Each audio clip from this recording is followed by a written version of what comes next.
নমস্কার বন্ধুরা, কেমন আছেন সবাই? আশা করছি সবাই ভালো আছেন এবং সুস্থই আছেন। আমিও খুব ভালো আছি। আমি মিলি নিয়ে চলে এসেছি নতুন একটি ব্লগ। বিএম ক্যানভাসের নতুন পাতায় আপনাদের প্রত্যেককেই স্বাগত জানাই। তো বন্ধুরা, আমি যে ব্লগটি শুরু করছি সেটি শুক্রবার থেকেই শুরু করছি। শুক্র, শনি এবং রবি এই 3 দিনের মধ্যে যেটুকু আমি ক্যাপচার করেছি আপনাদের জন্য সেটাকেই ব্লগ আকারে নিয়ে চলে এসেছি। দেখতে থাকুন, আশা করছি এই ব্লগটি আপনাদের খুবই ভালো লাগবে। তো দেখতে পাচ্ছেন বন্ধুরা, আমি সকাল সকাল স্নান সেরে পুজো করে নিয়েছি। তো এখানে দেখতে পাচ্ছেন যে জগন্নাথ দেবকে দেখতে পাচ্ছেন, এটা আমি পুরী থেকে এনেছিলাম।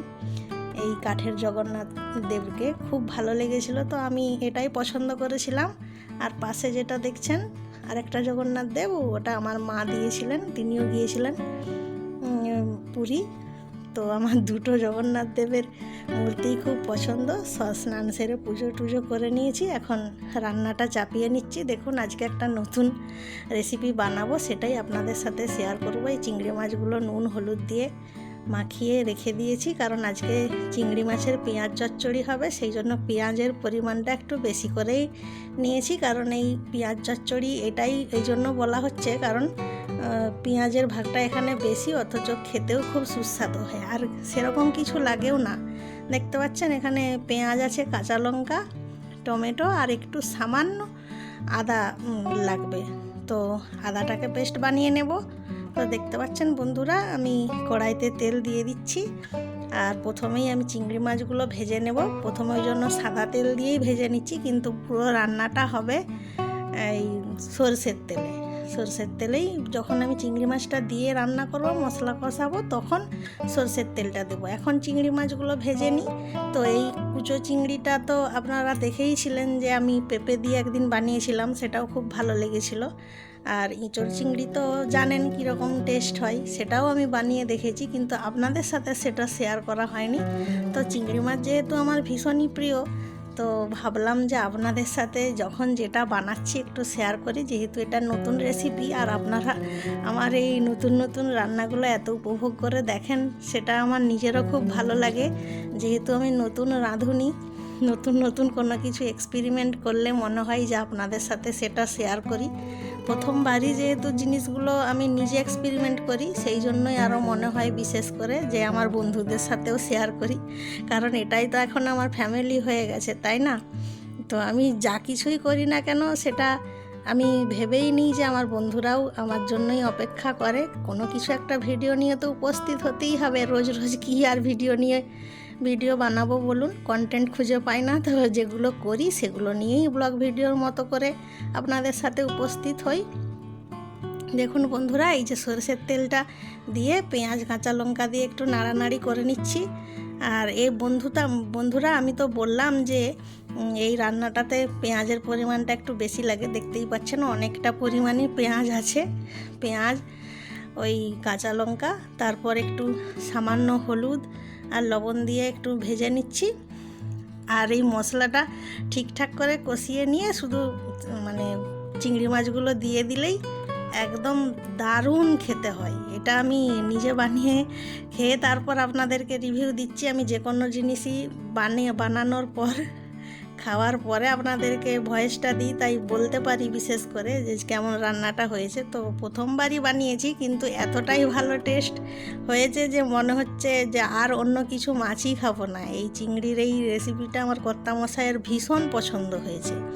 তো বলল যে তুমি এটা কোথায় শিখলে? আমি তখন বললাম যে আমার মেজদি ভাইকে ফোন করেছিলাম, ও একদিন বানিয়েছিল, আমাকে বলল তুই তো ব্লগ ভিডিও বানাস, তাহলে এটা একদিন বানিয়ে দেখাস। তো আমিও তার কথা মতোই এটা আপনাদের সামনে পরিবেশন করছি। দেখুন, যে মশলাগুলো তো দেখতেই পেলেন, ওই হলুদ গুঁড়ো, লঙ্কা গুঁড়ো, জিরে গুঁড়ো, ধনে গুঁড়ো আর সামান্য একটু আদার পেস্টটা একদম অল্প হবে, যেরকম মাছ সেই রকম একটুখানি আদার যে পেস্টটা সেটা দিয়ে দিলেই হয়ে যাবে। দেখুন, একদম ভাজা ভাজা হবে, আর বেশি ঝোলও হবে না, কোনো কিছু না। চচ্চড়ি মানে বুঝতে পারছেন, শুকনো শুকনো ব্যাপার।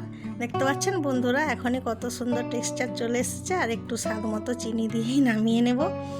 এতটাই ভালো লাগবে, আপনারা যখন বানিয়ে খাবেন তখন নিশ্চয়ই বুঝতে পারবেন আমার কথাটা কতখানি সত্যি তো চিংড়ি মাছের যারা ফ্যান আছেন, যাদের প্রিয় জিনিস চিংড়ি, তো তারা তো বুঝতেই পারছেন এটা কতটাই টেস্টি লাগছে দেখতে এখনই, আর খেতে একদম দুরন্ত, মানে দুরন্ত স্বাদে পরিপূর্ণ।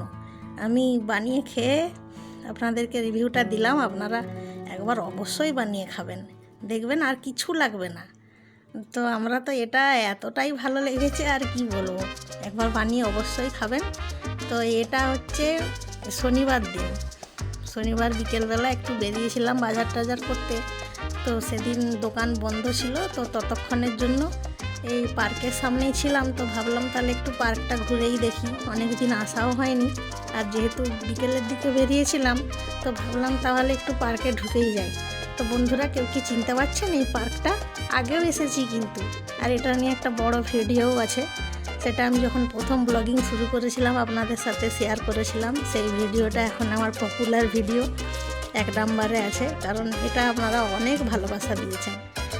সেই শৈশবের চিড়িয়াখানা, সেই ভিডিওটা পারলে আরেকবার দেখে নেবেন। যারা নতুন আমার ভিউয়ার্স আছেন তাদেরকে বলছি আমার পুরনো ভিডিওটা একবার দেখে নেবেন। তো বন্ধুরা, এই পার্কে নতুন এটি সংযোজন করেছে বাচ্চাদের জন্য, আর প্রত্যেকটি গাছে অসংখ্য দেখলাম নতুন নতুন চারা লাগিয়েছে। আবার পার্ক মানেই তো জানেন কতটা সুন্দর পরিবেশ, আর এই পার্কটার সম্বন্ধে যেহেতু আমি একটা ভিডিও আগে বানিয়েছি, তো আর বিশেষ কিছু বলার নেই।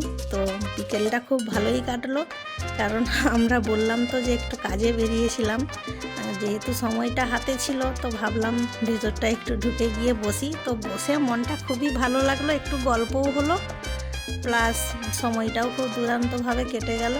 তো কর্তামশাইকে বলছিলাম যে এই পার্কের ভিডিওটাই একমাত্র পপুলার ভিডিওতে এসেছে, আর আপনারা এত অফুরান ভালোবাসা দিয়েছেন যে এটা আবার আরেকবার শেয়ার করতে মনে ইচ্ছে গেল, সেই জন্যই আরও আসলাম যে একটু ভিডিওটা তাহলে বানাই।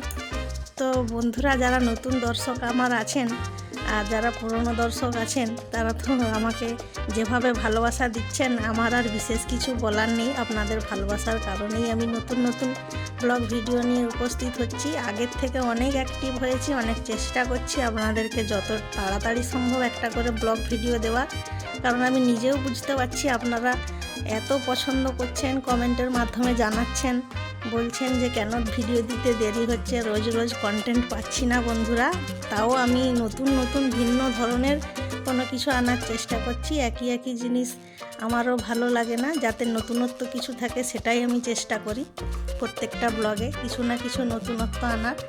তো ওই জন্যই একটু সময় লেগে যায় বন্ধুরা, একটু অ্যাডজাস্ট করে নেবেন। আর আপনাদের প্রতি আমার কৃতজ্ঞতার কোনো শেষ নেই, আপনারা এইভাবেই এই ছোট্ট বোনটিকে একটু সাহায্য করবেন, পাশে থাকবেন।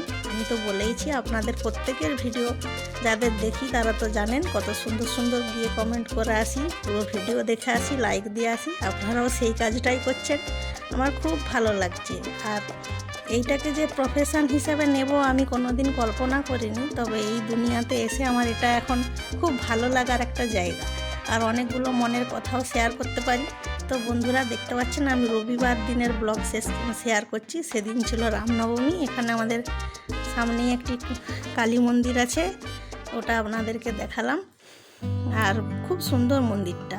আর আমরা এই সন্ধ্যের দিকে বেরিয়েছিলাম রামনবমীর দিন পুজো দেব বলে। এই যে চলে এসেছি বজরংবলীর মন্দিরে। মেদিনীপুরে বহু মন্দির আছে বজরংবলীর, তো আমরা সেরকমই একটা মন্দির বেছে নিয়ে এখানে খুব দেখছি জাঁকজমক সহকারে পুজো চলছে। আমরাও পুজো দিলাম, নমস্কার করলাম, আর এত সুন্দর মন্দিরটা কি বলবো বন্ধুরা, শেয়ার না করে পারলামই না। আর এত বড় করে পুজো হচ্ছে এখানে যে ভাবলাম তাহলে আপনাদের সাথে একটু শেয়ার করে নিই। দেখছেন বন্ধুরা কতজন চলে এসেছে, আর এই মন্দিরের ভেতরে এত সুন্দর মানে কারুকার্য করে কয়েকটা মানে মূর্তি খোদাই করা আছে, খুব ভালো লাগলো দেখে। আর এখানে দেখুন বন্ধুরা, হোম হয়েছে, ধূপ দিয়েছে সবাই। আর এই যে এখানে দেখতে পাচ্ছেন যে বজরংবলীকে, ইনি সেই বিশেষ পুরোহিত যিনি পুজো করেছেন। দেখতে পাচ্ছেন বন্ধুরা কতজন পুজো দিয়েছে, আর কতগুলো মালা পরে আছে বজরংবলী, জয় বজরংবলী। তো সবাইকে ভালো রাখুক বজরংবলী, এটাই চাই। আমার বন্ধুদের প্রত্যেককেই ভালো রেখো, সুস্থ রেখো। আর বন্ধুরা, এই ওখান থেকে ফিরে এসে এই রাঙা আলুগুলো দেখলেন সিদ্ধ করে নিচ্ছি, রাঙা আলু দিয়ে পরোটা বানাবো। যেহেতু নবমী ছিল, নিরামিষ দিন, তো রাত্রের দিকে পরোটা বানিয়েছিলাম, সাথে ছিল মিষ্টি। আর এই রাঙা আলু দিয়ে পরোটাটা এত সুন্দর নরম হয়েছিল যে কি বলবো, আর সত্যিই খুব ভালো লাগছিলো। এমনিতেই যারা রাঙা আলু দিয়ে পরোটা ভালোবাসেন কিংবা আলুর পরোটা ভালোবাসেন তারা জানেন আমি কি বলতে চাইছি। এত নরম আর এত সুস্বাদু পরোটা, খালি খাওয়া যাবে, কোনো কিছু লাগবে না। আর আমার কর্তামশাই তো বললো যে খুবই ভালো হয়েছে। আমার কর্তামশাইয়ের একটা বিশেষ গুণ আছে, কোনো কিছু সে খারাপ বলে না, কারণ সে আমাকে উৎসাহই দেয় যে কোনো কিছু নতুন বানাই, ভালোই বলে। আর সত্যি সত্যি আমি নিজেও খেয়ে দেখি যে না ভালোই হয়েছে, না হলে আর কেন শুধু শুধু ভালো বলবে, খারাপ হলে নিশ্চয়ই খারাপ বলবে। তবে হ্যাঁ, ও খারাপ জিনিস মানে টেস্ট ভালো না হলে সে খাবার খেতে চায় না, খুব বকাবকি করে যদি কোনো কিছু গন্ডগোল করি। বলে তুমি তো বেশি কিছু বানাও না, একটা দুটো বানাও, তো মন দিয়ে বানাবে। আর সেটাই আমি চেষ্টা করি যে মানুষ যখন দিনের শেষে এক দুবারই তো আমরা খাই, সবাই মিলিয়ে 3 বার, তো একটু ভালো মন্দ করারই চেষ্টা করি যাতে টেস্টফুল হয় খাবারটা। আর এই পরোটাগুলো সত্যিই খুব খেতে ভালো হয়। তো 3 দিন মিলে যে ব্লগটা তৈরি করলাম বন্ধুরা, আপনাদের কেমন লাগলো জানাতে কিন্তু ভুলবেন না। আর আপনাদের কমেন্টগুলি আমাকে কতটা শক্তি দেয় সেটা আপনারা প্রত্যেকটা ভিডিওতে দেখতে পাচ্ছেন, যে আপনাদের কিন্তু এই কমেন্টের জোরেই আমি আবার নতুন ভিডিও আনতে বাধ্য হই। আর আপনারা ভালোবাসা দিচ্ছেন বলেই তো আমি সে চেষ্টা করে চলেছি। তো কেমন লাগলো জানাতে ভুলবেন না বন্ধুরা।